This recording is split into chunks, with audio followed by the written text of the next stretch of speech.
Le CERFA est un document normalisé qui permet de tracer les fluides frigorigènes jusqu'à leur traitement ou leur destruction. Je vais vous expliquer l'utilisation de ce document pas à pas.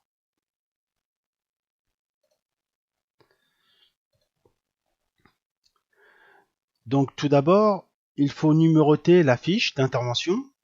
Attention, ce numéro doit être unique. Il faudra être rigoureux dans la numérotation de vos fiches afin de vous faciliter le bilan annuel de vos mouvements de fluide frigorigène.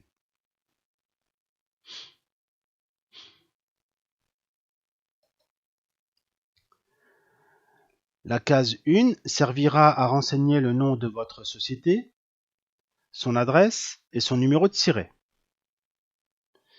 N'oubliez pas d'indiquer votre numéro d'attestation de capacité.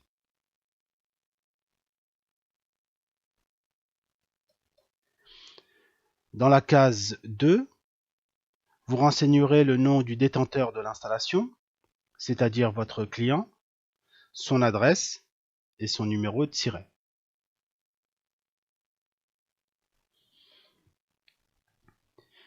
La case 3 servira à identifier l'équipement.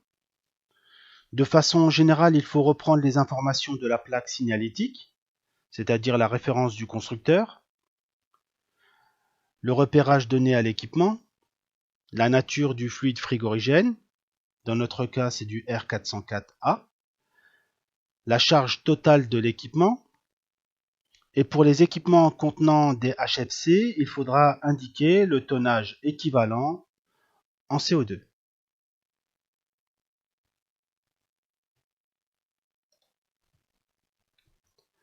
Pour calculer le tonnage équivalent en CO2, il faut multiplier la charge de l'installation par son GWP. Il existe de nombreux tableaux qui pourront vous faciliter ce calcul.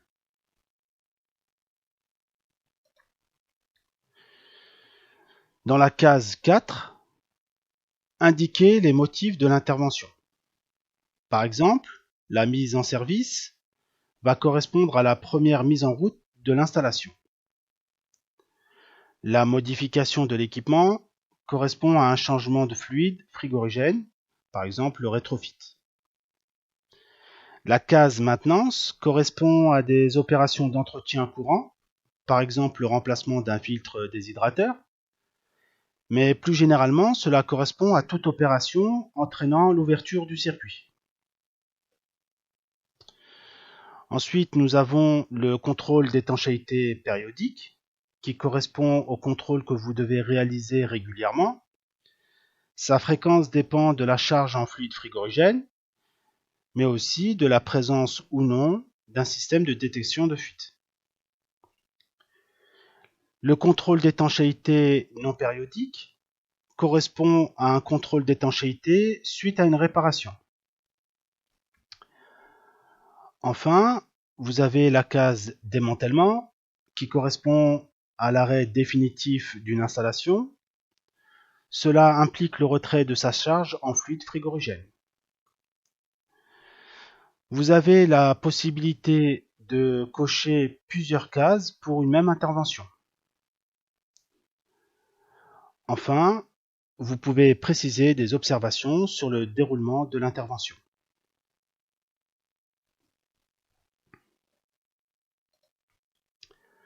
Passons maintenant à la case 5 qui correspond à votre détecteur de fuite.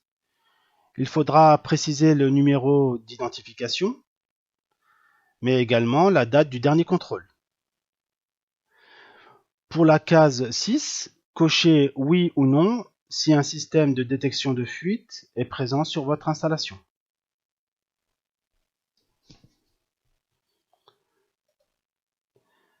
Passons à la case 7.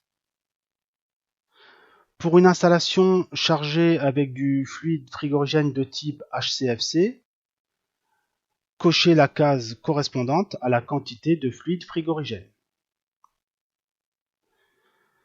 Si votre installation est chargée avec un fluide frigorigène de type HFC, cochez la case correspondant au tonnage équivalent CO2. c'est la valeur qui a été renseignée dans la case numéro 3.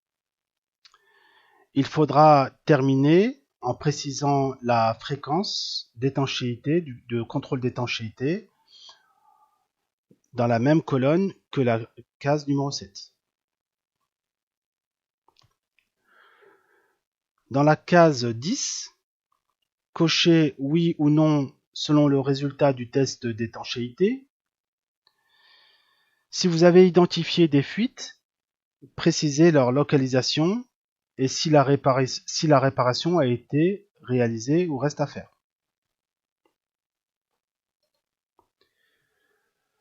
Dans la case 11, vous allez pouvoir indiquer les quantités de fluide frigorigène chargé dans l'installation. Ce fluide peut être du fluide neuf ou du fluide recyclé.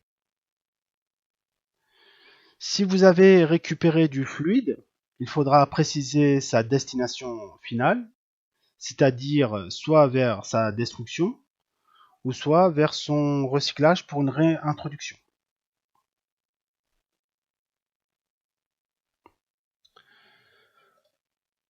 Enfin, pour la dernière étape, vous devez signer la fiche dans la case opérateur et faire signer votre client dans la case détenteur.